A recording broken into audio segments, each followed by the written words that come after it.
সংযুক্ত আরব আমিরাতত ফটিকছড়িবাসী অক্কলর আয়োজনে চট্টগ্রাম 2 আসনের সংসদ সদস্য সরওয়ার আলমগীরের এক সংবর্ধনা দেওয়াই।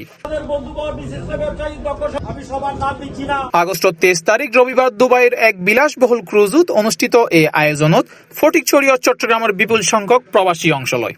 আমরা ফটিকছড়িবাসী ঐক্যবদ্ধ হই, আমরা একটা সমৃদ্ধশালী ফটিকছড়ি করি। আমার মতো সরওয়ার আলমগীর এখন আছে, ভবিষ্যতে হয়তো আমার চাইতে আরো বেটার আসতে পারে। এখন আমাকে কাজে লাগান, আমরা সবাই মিলে কাজ করি একটি সমৃদ্ধশালী ফটিকছড়ি করার। দুবাই বিএনপির আহ্বায়ক রফিকুল আলম রফিকুর সভাপতিত্বে অনুষ্ঠিত এই সভাত উদ্বোধনী বক্তব্য দেন জামাল উদ্দিন, হুমায়ুন কবির সুমন ও এরশাদর যৌথ সঞ্চালনায় এতে বিশেষ অতিথি হিসেবে উপস্থিত আছেন আব্দুস সালাম তালুকদার। আমি মনে করি উনি তো 3 বার নির্বাচিত হয়েছেন। যে সময় প্রথম এমপির নমিনেশন নিয়ে আসছেন তখনই তো একবার নির্বাচিত হয়েছে।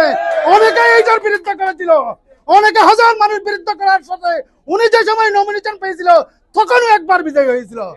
এছাড়া অনুষ্ঠানে বক্তব্য রাখেন শ্রমিক দলের সভাপতি মাহে আলম, শারজাহ বিএনপির সভাপতি প্রকৌশলী করিমুল হক, দুবাই বিএনপির সদস্য সচিব মুজিবুল হক মঞ্জু, নূর হোসেন সুমন এবং শামসুন নাহার স্বপ্না সহ আরো অনেকে।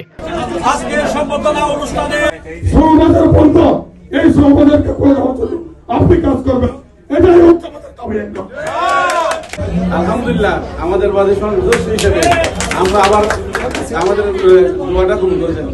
আমরা যারা প্রবাসী জাতীয়তাবাদী আদর্শ ধারণ করি ফটিকছড়ি উত্তর উপজেলা প্রবাসী বিএনপি সংবর্ধনা অনুষ্ঠানে সরওয়ার আলমগীর প্রবাসী অক্কলর আন্তরিক ভালোবাসার লাই গভীর কৃতজ্ঞতা জানায়। নিজের বক্তব্যে আমিরাত প্রবাসী অক্কলের বিভিন্ন সংকট, বিশেষ করে ভিসার স্বয়ংক্রিয় বাতিল ও নবায়ন সংক্রান্ত বর্তমান সমস্যা লইয়ে নিয়ে বিস্তারিত আলোচনা করে।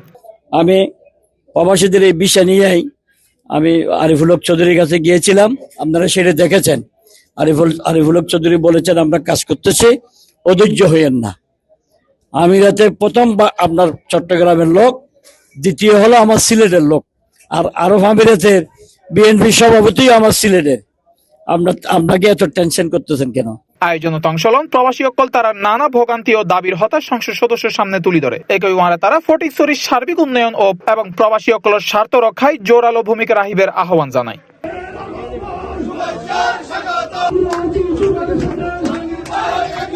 C+ TV, Chittagong.